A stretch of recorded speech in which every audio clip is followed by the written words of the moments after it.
में आपका स्वागत है। मैं स्नेहा भारती आपके साथ। इस वक्त की बड़ी खबर निकलकर सामने आ रही है। एलजेपी को बड़ा झटका लगने वाला है। जी हां, आपको बता दें कि ये झटका जदयू की तरफ से नहीं बल्कि बीजेपी की तरफ से चिराग पासवान को दिया जाएगा। जी हां, 200 से अधिक कार्यकर्ता और नेता एलजेपी के शामिल होने वाले हैं बीजेपी में। ये बड़ी खबर आपको बता रहे हैं, ये खबर निकलकर सामने आई है। दरअसल आपको बता दें कि जदयू की तरफ से लगातार झटके दिए जा रहे थे चिराग पासवान को, लेकिन अब बीजेपी की तरफ से अब तक का सबसे बड़ा झटका दिया जाएगा चिराग पासवान को।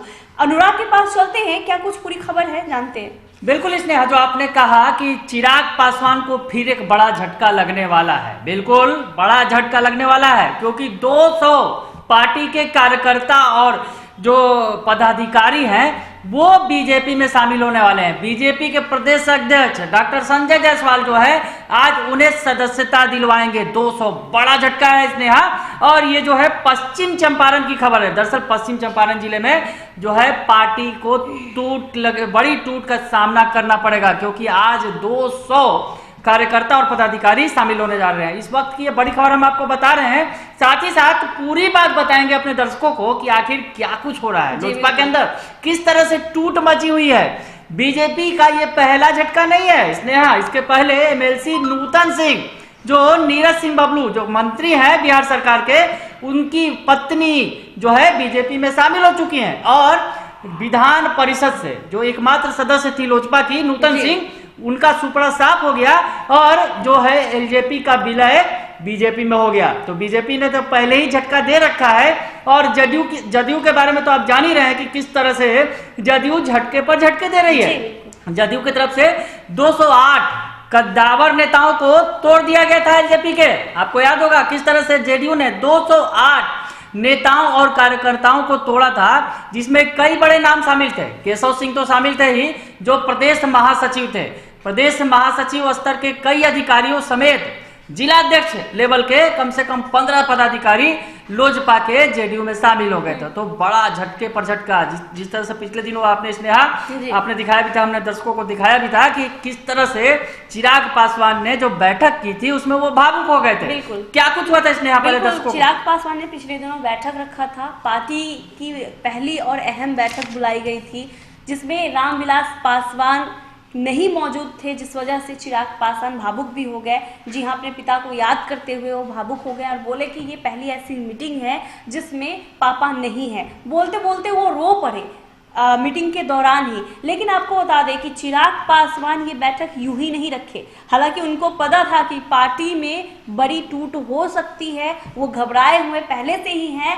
और इसलिए पार्टी को एकजुट करने के लिए पार्टी के तमाम कार्यकर्ता, जो उम्मीदवार उतारे गए थे विधानसभा चुनाव में, वो प्रत्याशियों को भी बुलाया गया था और कार्यकर्ता, जिला अध्यक्ष, तमाम लोगों को बुलाया गया था और बड़ी मीटिंग हुई थी, अहम मीटिंग हुई थी। तमाम तरह के इस मीटिंग में फैसले भी लिए गए थे, अहम फैसले लिए गए थे।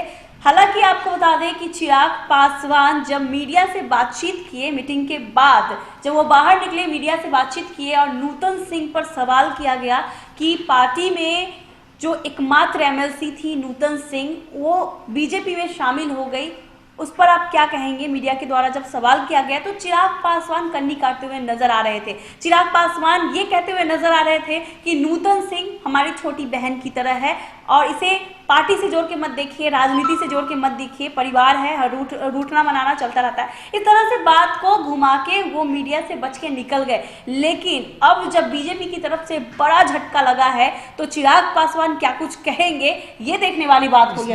परिवार को कैसे न देखें, जब उनके चाचा जो है पशुपति कुमार पारस खुद मीटिंग में शामिल नहीं थे, उनके एक विधायक जो है राजकुमार सिंह वो शामिल नहीं थे, तो कैसे न देखे परिवार को? क्योंकि चिराग पासवान परेशान है, टूट से परेशान है। भले ही चेहरे पर सिकन न दिखाएं, भले ही वो मीडिया के सामने न बताएं, पर स्नेहा परेशान तो हैं। आखिर चिराग पासवान क्यों अपने पिता रामविलास पासवान को याद कर रहे हैं? क्यों उनके बंगले में टूट हो रही है, फूट हो रही है? लगातार बंगले से लोग निकल कर दूसरी पार्टियों में जा रहे हैं, तो कहीं ना कहीं चिंता का विषय है एलजेपी के लिए। और आज जो है जिले में, जिस तरह से पश्चिम चंपारण जिले में 5 प्रखंडों के अध्यक्ष समेत 150 से 200 लोग शामिल हो रहे हैं, लोजपा छोड़कर बीजेपी के साथ जा रहे हैं। अनुराग, कह सकते हैं कि ये आभास हो गया था चिराग पासवान को कि उनकी पार्टी में बड़ी टूट हो सकती है, इसलिए उन्होंने अहम बैठक भी बुलाई और बैठक में एकजुट करने की कोशिश भी की उन्होंने। हालांकि फिर भी पार्टी में बड़ी टूट होने वाली है और आज ये टूट जो होगी ये सबके सामने आ ही जाएगा। बिल्कुल स्नेहा, ये बात है ही। और सबसे बड़ी बात, जो पिछले दिनों जिस तरह से राजू तिवारी को उन्होंने कार्यकारी प्रदेश अध्यक्ष बनाया, तो कहीं ना कहीं अपने भाई के ही पर कतर दिए, जो उनके भाई जो प्रिंस राज जो है प्रदेश अध्यक्ष हैं, उनके पर कतर दिए गए। तो कहीं ना कहीं स्नेहा समझा जा सकता है कि चिराग पासवान जिस तरह से एक्शन ले रहे हैं, उसको लेकर उनके परिवार के अंदर ही लोग खुश नहीं है। पार्टी के अंदर तो नाखुशी बार बार जाहिर हो ही रही है। जिस तरह से आरोप लगते रहे हैं कि चिराग पासवान ने टिकटों के लिए बिक्री की है, टिकटों के पैसे लेकर वैसे लोगों को टिकट दे दिया गया जो चुनाव जीतने के काबिल नहीं थे। तो ये जो पार्टी में असंतोष चुनाव के वक्त से ही बढ़ता जा रहा है स्नेहा, और अब खुल कर बारी बारी से सामने आ रहा है। परिवार के लोग ही चिराग पासवान के साथ खड़े नहीं दिख रहे हैं, चाहे वो प्रिंस राज हो या फिर उनके चाचा पशुपति कुमार पारस हो। ये जो है दोनों कहीं ना कहीं कन्नी काटते नजर आ रहे हैं। उसके अलावा राजकुमार सिंह जो पिछले दिनों नीतीश कुमार से मिले थे, उनके बारे में भी क्यास लग रहे हैं कि आज नहीं तो कल वो पार्टी छोड़ सकते हैं, जेडीयू में शामिल हो सकते हैं। नूतन सिंह का झटका लग चुका है, यानी केवल जेडीयू ही झटके देने में नहीं लगी हुई है। बीजेपी जिसको हनुमान बताते थे, पीएम मोदी को का अनुमान बताते हैं खुद को चिराग पासवान, और कहते हैं कि पीएम मोदी के साथ खड़े हैं, पीएम मोदी उनके राम है, वो उनके हनुमान है।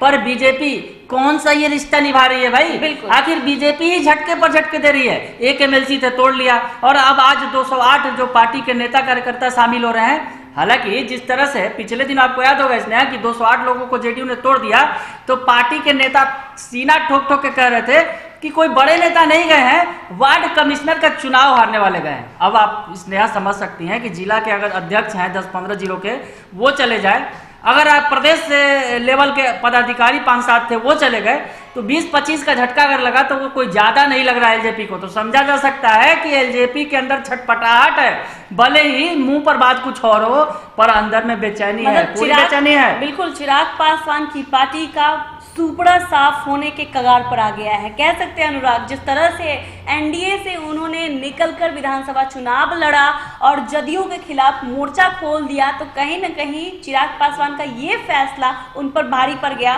और स्थिति ये आ गई है कि अब एलजेपी का सुपड़ा ही साफ हो रहा है। नहीं, बिल्कुल सुपड़ा साफ नहीं कर सकते हैं स्नेहा, पर जिस तरह से अगर एकमात्र विधायक हो आपके पास, एकमात्र एमएलसी हो, वो भी साथ छोड़ने को आतुर हो, एमएलसी तो निकल ही गई, और एक विधायक जो है वो भी छोड़ने पर आमदा है, और एक आप 5-6 सांसदों के बदौलत अपने को बड़ी पार्टी का अगर दावा ठोक रहे हैं, तो आखिर ये भी सोचना होगा चिराग पासवान को कि अगर ये 5-6 सांसद आए थे तो किनकी बदौलत आए थे। आपने जब चुनाव लड़ा था लोकसभा चुनाव में, तो नीतीश कुमार साथ खड़े थे, बीजेपी साथ खड़ी थी, आप साथ थे, तब आपको मिली, आपके सांसद आए। और आप जब आप साथ छोड़ रहे हैं, आपने साथ छोड़ के विधानसभा में देख लिया कि आपका क्या हश्र हुआ, तो चिराग पासवान को सोचना होगा स्नेहा कि ये बड़ा झटका है, बड़ी टूट है, और छोटी छोटी टूट जो है वो बड़ी हो जाती है। जिलों में अगर जिस तरह से गंभीरता से नहीं लिया गया, जेडीयू ने तोड़ दिए 208 नेताओं को और कार्यकर्ताओं को, उसे छोटा बता दिया गया, तो अब जो ये टूट हो रही है फिर 200 और 250 और 500 इस तरह से होते चले जाएंगे, तो क्या होगा चिराग पासवान का? तो जिस तरह से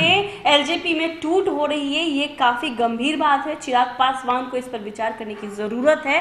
साथ ही आपको बता दें कि खबरें ये भी आ रही है कि एकमात्र विधायक जो है वो भी जदयू में शामिल हो सकते हैं। हालांकि इस बात में कितनी सच्चाई है ये तो आने वाले वक्त में पता चलेगा, लेकिन एलजेपी को काफी महंगा पड़ा एनडीए से बैर, या यूं कह सकते हैं कि नीतीश कुमार से बैर करना चिराग पासवान को भारी पड़ा है। अब देखने वाली बात होगी कि अब चिराग पासवान इस टूट के बाद क्या फैसला लेंगे। अगर आपको ये खबर अच्छी लगी हो तो हमारे चैनल को जरूर सब्सक्राइब कीजिएगा, फेसबुक पेज को भी लाइक और फॉलो कीजिएगा। हम दोनों को इजाजत दीजिए, धन्यवाद।